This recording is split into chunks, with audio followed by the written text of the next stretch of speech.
a Rodrigo y a Brenda por la invitación. Cuando me dijeron que si quería presentar el libro, indudablemente no lo dudé. Y también a Salvador por mandarme el libro y por aceptar que haya escrito unas palabras para este libro, ¿no? Yo titulé un texto que se llama La poesía como comunión, días de luto. Y va. Una de las preguntas que siempre suceden en torno a la poesía es: ¿cuál es su finalidad? ¿O qué de bueno tiene leer poesía? Desde mi experiencia como lector de poesía, he llegado a sentir lo que es capaz de hacer la misma poesía, ese material lingüístico que transgrede la realidad cotidiana. ¿Quién no se ha sentido atraído por un verso que nos rompa toda la estructura emocional en este momento? Por ejemplo, cito unos versos de Max Rojas. Lo furioso, lo verdaderamente animal que me sostiene, lo que me guarda en pie con el rencor crecido, esto como de hueso, como de dientes que se muerden después de haber mascado polvo. La poesía nombra lo que no podemos decir con ese lenguaje sencillo, coloquial, del día a día. Desde los griegos hasta la actualidad, se ha discutido sobre la utilidad y definición de la poesía, sin llegar a definirla estrictamente. Aristóteles decía que era la imitación de lo que vemos. Para Heidegger, la poesía es condición de posibilidad del lenguaje. Octavio Paz aseveraba que la poesía es comunión, encuentro, pan de los elegidos. Y como dice el dicho, no solo de pan vive el hombre, sino también de poesía. Entonces, los días de luto también son comunión, una manera de reunirnos a través de la palabra. El luto es de por sí una forma de estar alrededor de la pérdida. Días de luto y exaltación de Salvador Romero es un libro de poemas que nos convoca al universo personal, a su visión del mundo sobre este tema que es el luto. El poeta nos ofrece, para estar en comunión con los demás, esta voz poética que ejerce el desarrollo de cada poema. Ya desde el título nos acercamos a la tónica del argumento estético. Estos días en que se asemeja la pérdida de las cosas o algo así. El luto es la resignación, es pasar los días para enfrentarlos desde muchas aristas cotidianas. El luto es también vestirse para la ocasión. En ese sentido, Salvador Romero nos guía en cada verso por esos días en que pretendemos desterrar la tristeza. En la primera parte que le da título al libro, Días de luto, podemos leer en el primer poema, que se titula A nadie mis restos. Cito: la sangre no es nuestra si le pedimos que fluya, sangre como premio de consolación. Arrebatado a heridas fúnebres. En esta condensación de la imagen poética me recuerda a esa máxima de Heráclito de Éfeso, que dice: nadie puede bañarse dos veces en el mismo río. Para Salvador, la sangre, al fluir, no es de uno, sino esa herida que sangra, y su territorio es lo fúnebre. Y al final del mismo poema enuncia: reafirma conmigo este incómodo letargo, y cuando intempestivamente regreses, no entregues a nadie mis restos. Todo trabajo literario y poético no se construye solo, sino hay detrás toda una acumulación de experiencias personales y vivencias del entorno, pero también de los procesos de lectura, que de alguna manera nos van guiando en este camino de resistencia que es la poesía. Estas situaciones empatan en el quehacer poético.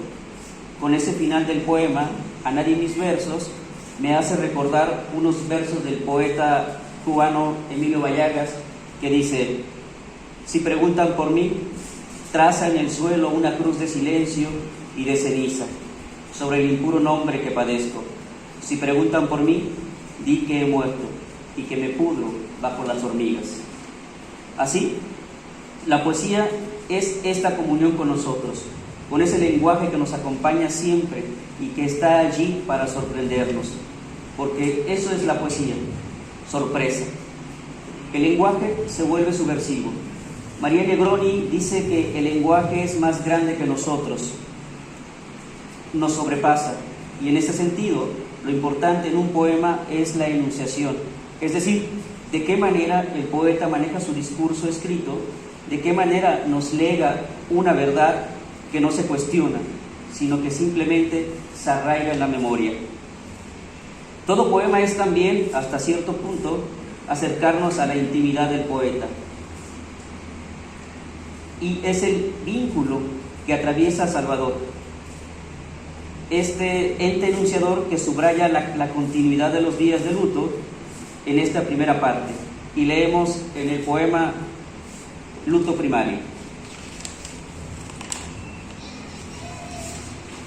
Dice: sombrío ardor echado a la tierra, aparición súbita de lo que en adelante se llamará duelo. No habrá flor que alivie esa tristeza. Y en efecto, el luto es alargar el duelo y los días de tristeza ante la pérdida, ante el dolor del mundo que se vuelve personal, íntimo. Entonces, en ese estar, el poeta nos dice que nada puede aliviar la tristeza. Días de luto es un mundo paradójico que dialoga con ese concepto de luto. Aunque los poemas son independientes entre sí, los une sin duda el hilo conductor del campo semántico, palabras que se reúnen en esa barca de sentido para amalgamar las referencias que suceden en el luto. En Pausa del difunto podemos observar con la precisión del lenguaje poético la idea de lo caótico. Cito: y nuestro apego hace tiempo y trámite desmesurado, para que no llegue el instante de armar un agujero en la tierra. ¿Será esta afirmación que al final de cuentas siempre hemos tenido la certeza de ir hacia el abismo, hacia ese agujero que será nuestra última morada? La poesía es profecía, en algunos sentidos, y en este apego, la certeza a lo largo de días de luto van descifrando esos días terrenales. A la poesía le es inherente la oscuridad. La poesía da testimonio de la presencia de lo ajeno que se custodia en ella, afirma el filósofo surcoreano Byung-Chul Han. Por su parte, Citlali Rodríguez, poeta mexicana, apunta: la poesía muestra hacia dónde se entiende el abismo y la ruta del retroceso o del rodeo, porque a diferencia de la lógica neoliberal, donde todo busca crecer y avanzar y consumir y acumular, la poesía es una rampa de frenado, memoria histórica, cálculo del error, melodía de las fallas.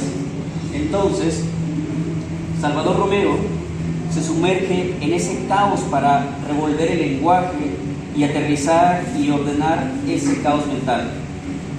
Es decir, sintetiza el mundo para darnos una forma menos caótica de afrontar la realidad.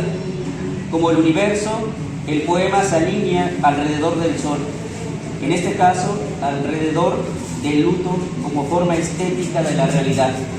En el poema Continuidad de cadáveres podemos leer: lo abatido lleva sus pasos. Lejos de la descompostura, amarse hasta ser embrión, flor, fruto, sierpe o piedra, dar apariencia a lo nuevo en la continuidad de los cadáveres. Por fortuna, la poesía ha sobrevivido guerras, sistemas económicos y pestes. Ella ha abierto paso y muchas veces se erige como el último bastión para entendernos dentro del mundo y para nombrarlo. Y en efecto, todo este discurso de días de luto tiene su gran parte, su posibilidad de rescate del duelo, su alternativa en días de exaltación. Podemos descifrar esa otra parte que el poeta nos enseña. Aquí Los poemas giran en torno a días menos caóticos, a días donde se esculta otra postura del mundo. Como ejemplo, leemos estos versos del poema titulado Palabra y aire. A la literatura no le falta signo. Está repleta de hazañas líricas por clásicos o malditos. El poeta, a manera de arte poética, nos dice: palabras negras, donde mi desesperación respira. Para finalizar, diré que cada lector que se acerca a un libro, sobre todo a un libro de poesía, es quien va a tener la última palabra. Es decir, es el lector quien juzgará la importancia de haber leído un libro y ver sus posibilidades y alcances dentro de un mundo lleno de cosificaciones y sentido. La llegada de un libro, decía el poeta Washington Cucurto, siempre es una buena noticia. Y así, la llegada de este libro, Días de Luto y Exaltación, es una noticia que recorre por ahora el territorio de estas tierras. Borges afirma que buscamos la poesía, buscamos la vida, y la vida está, estoy seguro, hecha de poesía. La poesía no es algo extraño, está acechando, como veremos, a la vuelta de la esquina. Puede surgir ante nosotros en cualquier momento. Gracias.